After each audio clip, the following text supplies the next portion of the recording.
नमस्कार साथियों, मेरा नाम है आर.के. सिंह। संस्कृति आईएएस के prelims 2024 current affairs revision programme में आप सभी का स्वागत है। आज के इस एपिसोड में हम बात करने वाले हैं दिसंबर 2023 और जनवरी 2024 इन दोनों महीनों में जो भी भूगोल, पर्यावरण, पारिस्थितिकी खंड के अंतर्गत जो टॉपिक सुर्खियों में थे उन पर हम आज चर्चा करेंगे। तो चलिए देख लेते हैं। सबसे जो पहला टॉपिक हम ले रहे हैं वो है COP28। ये चर्चा में था क्योंकि जो UNFCCC है, इसके पक्षकारों का जो सम्मेलन है उसका 28वां जो सत्र है वो यहाँ पर संयुक्त अरब अमीरात के दुबई शहर में आयोजित हुआ था। और यही नहीं, यहाँ पर क्योटो प्रोटोकॉल का जो 18वां सत्र है और जो पेरिस समझौता है उसके 5वें सत्र का भी आयोजन हुआ था। इसके अलावा अगर हम इस पर COP28 पे नज़र डालें तो ये प्रत्येक वर्ष होने वाला एक सम्मेलन है और मूल रूप से इसमें क्या है कि जलवायु संकट से निपटने के लिए विभिन्न उपायों पर विचार किया जाता है। और इसी सम्मेलन में UAE कंसेंसस नामक एक समझौते को भी अपनाया गया, तो ये आपके लिए महत्वपूर्ण है। इसके अलावा अगर हम बात करें तो इस सम्मेलन में 2 रिपोर्ट्स जारी की गई। पहली रिपोर्ट्स है रिपोर्ट ऑन क्लाइमेट फिनांस और दूसरी है NI ऑन मेथेन रिपोर्ट। तो ये आपको ध्यान रखना है दोनों रिपोर्ट्स के बारे में।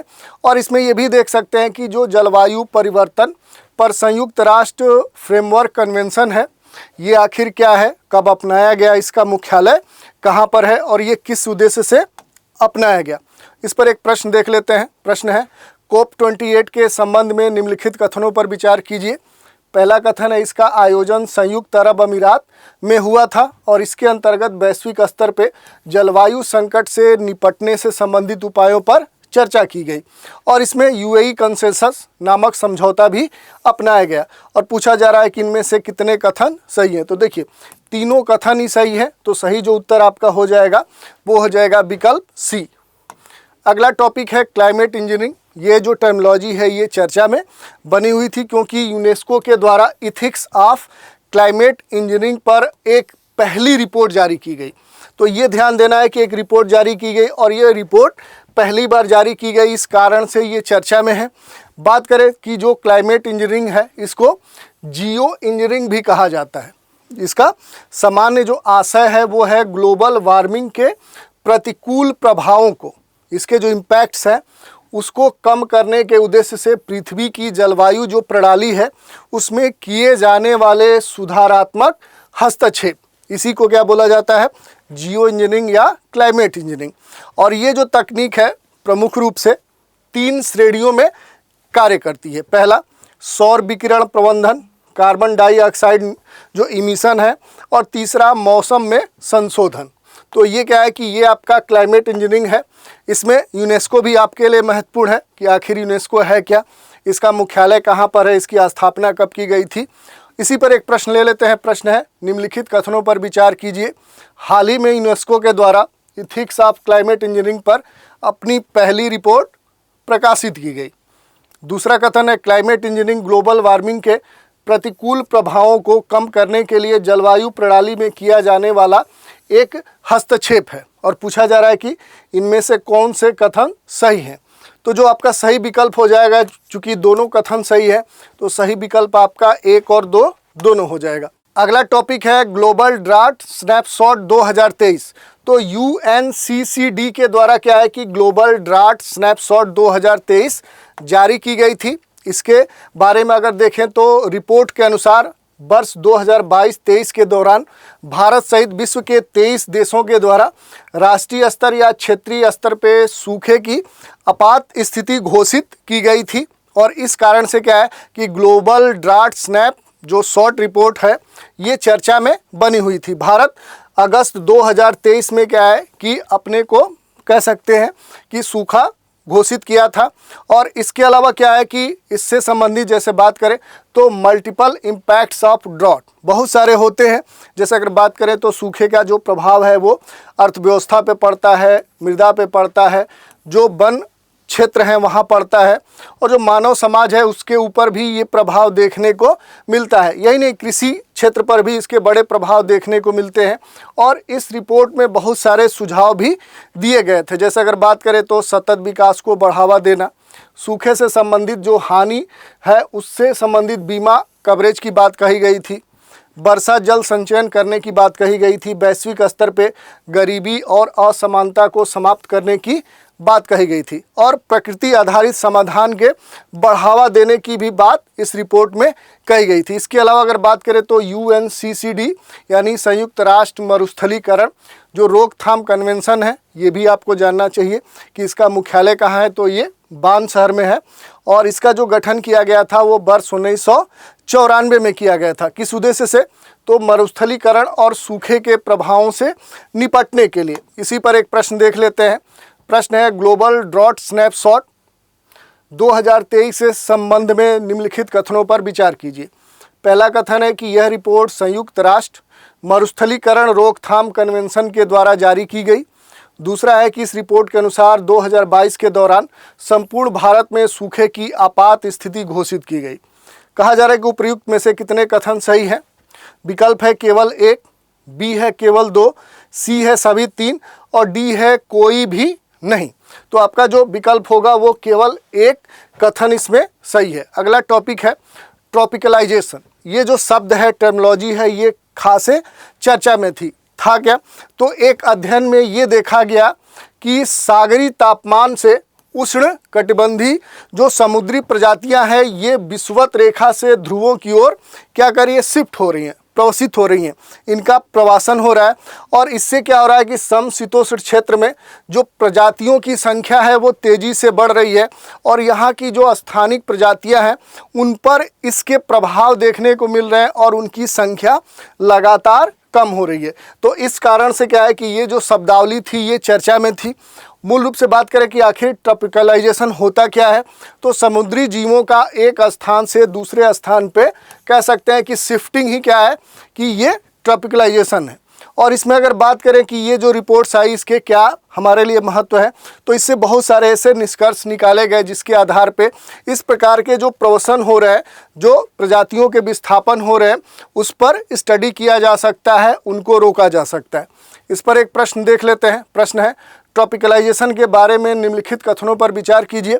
पहला है समुद्री प्रजातियां या इनका एक स्थान से दूसरे स्थान पे व्यापक रूप से जो विस्थापन है उसी को क्या हम बोलते हैं, ट्रॉपिकलाइजेशन कहते हैं। दूसरा स्टेटमेंट है कि हाल ही में भूमध्य सागर में उष्णकटिबंधीय प्रजातियों की अधिकता होने से यह क्षेत्र ट्रॉपिकलाइजेशन का हॉट स्पॉट बना हुआ है। कहा जा रहा है कि उपर्युक्त कथनों में से कौन सा से सही है। पहला है केवल 1, बी है केवल 2, सी है 1 और 2 दोनों और डी है न तो 1 और न ही 2। तो जो आपका सही उत्तर हो जाएगा वो 1 और 2 दोनों। अगला टॉपिक है ग्रीन फ्यूल्स अलायंस इंडिया। ये क्यों चर्चा में था, तो डेनमार्क के द्वारा ग्रीन फ्यूल्स अलायंस इंडिया पहल की घोषणा की गई थी। तो ये पहल आपके लिए एग्ज़ाम के दृष्टिकोण से महत्वपूर्ण है। इसमें अगर हम बात करें तो भारत और डेनमार्क दोनों के बीच क्या है कि 2020 में हस्ताक्षर हुई जो ग्रीन स्ट्रैटेजिक पार्टनरशिप है उसी का क्या है, ये एक पार्ट है। और अगर बात करें कि आखिर इसका उद्देश्य क्या है, तो भारत में संधारणीय ऊर्जा के विकास को बढ़ावा देना और इसके लिए दोनों देशों के बीच में आपसी सहयोग को बढ़ावा देना। इसके अलावा अगर बात करें कि इसका लक्ष्य क्या है, तो ऊर्जा के संधारणीय उपायों एवं समाधान में आपसी सहयोग को मजबूत करना और ग्लोबल बायोफ्यूल्स अलायंस जो इसके अलग अलग देश हैं वो भी आपके लिए महत्वपूर्ण है। तो इसमें क्या है कि ब्राज़ील, भारत और यूएसए इसके पार्टनर्स है। इसके अलावा अगर हम बात करें इस पर एक प्रश्न की, तो प्रश्न है वर्ष 2022 में डेनमार्क के द्वारा ग्रीन फ्यूल अलायंस इंडिया पहल की घोषणा की गई थी। दूसरा स्टेटमेंट है ग्रीन फ्यूल्स अलायंस इंडिया का उद्देश्य भारत में संधारणीय ऊर्जा के विकास को बढ़ावा देना है। तीसरा है ग्रीन फ्यूल्स अलायंस इंडिया पहल ग्लोबल बायोफ्यूल्स अलायंस के अंतर्गत शुरू की गई थी। और पूछा जा रहा है कि उपरोक्त कथनों में से कौन सा से सही है, तो आपका जो सही उत्तर हो जाएगा वो केवल 2। अगला टॉपिक देख लेते हैं। यह है तिब्बती भूरा बालू। ये जो तिब्बतीन जो ब्राउन बियर था ये सुर्खियों में था क्योंकि भारत का जो सिक्किम राज्य है यहीं पर पहली बार दुर्लभ तिब्बती भूरे बालू को देखा गया, जिसके बाद से ये जो प्रजाति है ये चर्चा में बनी हुई है। अगर बात करें इसके शारीरिक बनावट की, तो मूल रूप से क्या है कि इसका जो शरीर होता है वो काफ़ी विशालकाय होता है। छाती पर एक विशिष्ट भी आकार का सफ़ेद निशान होता है। ये जो जानवर है ये पूरी तरह से क्या है, सर्वाहारी है। और इसका जो कह सकते हैं कि किन क्षेत्रों में देखा जाता है, तो अल्पाइन जो वन है, घास भूमि है, स्टेपी जो क्षेत्र है वहाँ पर ये देखने को मिलता है। और अगर विश्व में इसके कहें कि कहाँ ये देखने को मिलता है, तो ये नेपाल, भूटान और तिब्बत के जो पठारी क्षेत्र है वहाँ पर ये देखने को मिलता है। अगर इसके कंजर्वेशन के स्टेटस की बात करें तो वन्य जीव संरक्षण अधिनियम 1972 के अनुसूची 1 के अंतर्गत इसको रखा गया है और साइट्स की परिशिष्ट जो फर्स्ट श्रेणी है उसमें इसको शामिल किया गया है। इस पर एक प्रश्न देख लेते हैं। तो तिब्बती भूरे बालू के बारे में निम्नलिखित कथनों पर विचार कीजिए। पहला स्टेटमेंट है कि हाल ही में भारत के सिक्किम राज्य में इसे पहली बार देखा गया। दूसरा है यह मुख्यतः नेपाल, भूटान और तिब्बती पठार में पाया जाता है, कहा जा रहा है। उपर्युक्त कथनों में से कौन सा से सही है? पहला विकल्प है केवल 1, बी है केवल 2, सी है 1 और 2 दोनों, और डी है न तो 1 न ही 2। तो आपका जो सही उत्तर हो जाएगा 1 और 2 दोनों। अगला टॉपिक देख लेते हैं जो वल्चर रेस्टोरेंट है। ये क्या है कि अक्सर देखें तो अलग अलग कारणों से चर्चा में होता है, और इसी में क्या है कि जो क्रिटिकली इंडेंजर्ड गिद्ध हैं उनके कंजर्वेशन को ध्यान में रखते हुए जो झारखंड राज्य है यहीं पर वल्चर रेस्टोरेंट प्रारंभ किया गया है। तो इस कारण से ये सुर्खियों में था। अगर बात करें कि इस तरह के जो वल्चर रेस्टोरेंट हैं ये होते क्या है, तो एक ऐसा निषिद्ध क्षेत्र जहाँ पर जो गिद्ध है और अन्य जो मुर्दाखोर जानवरों के खाने हेतु गैर विषाक्त जो मवेशियों के मृत शरीर रख दिए जाते हैं, वैसे प्लेस को ही क्या बोलते हैं हम, वल्चर रेस्टोरेंट बोलते हैं। और इस तरह के जो रेस्टोरेंट है ये झारखंड के कोडरमा जिले में बनाया गया। तो ये प्लेस आपके लिए महत्वपूर्ण है। किस उद्देश्य से? तो मवेशियों के इलाज में उपयोग होने वाली जो डाइक्लोनोफेनेक जैसी दवा है इसके प्रतिकूल प्रभावों से गिद्धों को बचाने के उद्देश्य से इस प्रकार का क्रिया किया गया है। ये प्लेस बनाया गया है। और भारत में से अगर प्लेसेस की बात करें तो महाराष्ट्र में है, और यहाँ पर रायगढ़ क्षेत्र में है, पंजाब के पठानकोट ज़िले में है, और हिमाचल प्रदेश के कांगड़ा ज़िले में है, और अभी हाल ही में क्या है कि झारखंड के कोडरमा में ये बनाया गया है। इसी से संबंधित अगर हम बात करें तो गिद्ध से संबंधित अगर उस पर हम प्रकाश डालें तो गिद्ध क्या है कि बड़े आकार का कह सकते हैं कि एक मुर्दाखोर पक्षी है, भारतीय उपमहाद्वीप में पाया जाता है, और इसके सामने बड़े खतरे देखने को मिल रहे हैं। तो इस कारण से क्या है कि लगातार इसके संरक्षण की बात कही जा रही है, और इसी को ध्यान में रखते हुए भारत में गिद्धों के संरक्षण के लिए बहुत सारे प्रयास भी किए गए हैं। तो ये आपके लिए महत्वपूर्ण है। इसमें अगर बात करें तो IUCN की जो लिस्ट है उसके अलग अलग श्रेणियों में इसको शामिल किया गया है। तो इसी पर एक प्रश्न देख लेते हैं। प्रश्न है निम्नलिखित कथनों पर विचार कीजिए। क्रिटिकली इंडेंजर्ड गिद्धों के संरक्षण हेतु झारखंड में वल्चर रेस्टोरेंट शुरू किया गया है।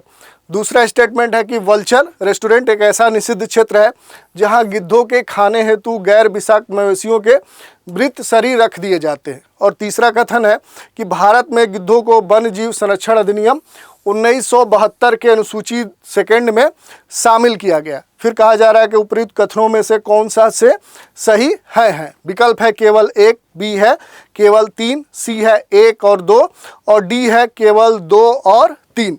तो जो सही आपका उत्तर हो जाएगा वो 1 और 2। अगला टॉपिक देख लेते हैं। ये है यूरेशियन ऊदबिलाव। ये न्यूज़ में था तो इससे जुड़े हुए प्रश्न आपके पूछे जा सकते हैं। केरल का जो चिन्नार वन्य जीव अभयारण्य है उसी में यूरेशियन जो ऑटर है, ये जो ऊदबिलाव है ये देखने को मिला था, और इस कारण से इसकी चर्चा होने लगी। अगर इसकी विशेषता की बात करें तो ये शर्मीला और निशाचर जीव है, रात्रि में देखने को मिलता है, तैरने में ये सक्षम होता है और मछली का शिकार करके अपना जीवन आगे बढ़ाता है, यानी उन्हीं पर आश्रित होता है। अगर इसके हम बात करें कि कहाँ ये देखने को मिलता है तो जल और थल दोनों स्थलों पे ये देखने को मिलता है, और ज़्यादातर जल में रहना ये पसंद करता है। जल निकायों, दलदल वाले जो वन हैं, तटीय जो क्षेत्र है वहाँ पर भी ये पाए जाते हैं। इसमें अगर हम इसके संरक्षण की बात करें तो जो IUCN की जो लिस्ट है उसमें ये नियर थ्रेटेंड के अंतर्गत शामिल किया गया है, और इस कारण से ये आपके लिए महत्वपूर्ण है। इस पर एक प्रश्न देख लेते हैं। यूरेशियन ऊदबिलाव के बारे में निम्नलिखित कथनों पर विचार कीजिए। पहला स्टेटमेंट है कि हाल ही में यूरेशियन ऑटर को केरल में देखा गया है, तो ये सही है। दूसरा है कि यह IUCN की नियर थ्रेटेंड सूची में शामिल है, तो ये भी सही है। कहा जा रहा है कि उपयुक्त कथनों में से कौन सा से सही है। विकल्प ए है केवल एक, बी है केवल दो, सी है एक और दो दोनों, और डी है न तो एक न ही दो। तो आपका सही जो हो जाएगा सी उत्तर, क्योंकि दोनों स्टेटमेंट सही है। अगला है कूनो राष्ट्रीय उद्यान। ये जो नेशनल पार्क है ये चर्चा में है, क्योंकि जो नामीबिया से लाए गए चीता थे उसके संदर्भ में ये न्यूज़ में बना हुआ। तो क्यों बना हुआ है, तो कूनो राष्ट्रीय उद्यान में नामीबिया से लाई गई जो मादा है, वो जो चीता थी, उसने 4 शावकों को जन्म दिया। इस कारण से क्या है कि ये जो कूनो नेशनल पार्क है ये चर्चा में बना हुआ है। इसकी जो अवस्थिति है ये विंध्य पहाड़ी क्षेत्र में है, मध्य प्रदेश में ये पड़ता है। और वन की बात करें तो यहाँ पर शुष्क पर्णपाती वन पाए जाते हैं, और यहीं पर कूनो नदी प्रवाहित होती है, और इसी के नाम पर क्या है कि इस उद्यान का नाम भी पड़ा है, और इस क्षेत्र के लिए जल का एक प्रमुख स्रोत भी है। इस क्षेत्र में अगर वनस्पति की बात करें तो कराई, सलाई, खैर के वृक्ष और घास के बहुत सारे मैदान देखने को मिलते हैं। और यहाँ पर अगर बात करें कि कौन से जीव जंतु देखने को मिलते हैं, तो चित्तीदार जो हिरण है, चौसिंगा है, नीलगाय है, ब्लैक बक है, तेंदुआ है, जंगली कुत्ता है, ये सारे जो जानवर हैं यहाँ पर देखने को मिलते हैं। इसी पर एक प्रश्न देख लेते हैं। प्रश्न है कूनो राष्ट्रीय उद्यान से संबंधित निम्नलिखित कथनों पर विचार कीजिए। पहला स्टेटमेंट है हाल ही में कूनो राष्ट्रीय उद्यान में नामीबिया से लाई गई मादा चीता ने 4 शावकों को जन्म दिया है। दूसरा स्टेटमेंट है यह राष्ट्रीय उद्यान राजस्थान के अरावली श्रेणी में अवस्थित है। तो देखिए ये स्टेटमेंट गलत है, क्योंकि ये मध्य प्रदेश के विंध्य पहाड़ी क्षेत्र में है। और तीसरा कथन है कि इस राष्ट्रीय उद्यान में जल का मुख्य स्रोत कूनो नदी है, तो ये सही है। पूछा जा रहा है कि उपयुक्त कथनों में कौन सा से सही है। विकल्प ए है केवल एक, बी है केवल दो, और सी है केवल एक और तीन, और डी है केवल 2 और 3। तो इस तरह से जो आपका सही उत्तर हो जाएगा पहला और तीसरा, तो सी विकल्प सही हो जाएगा।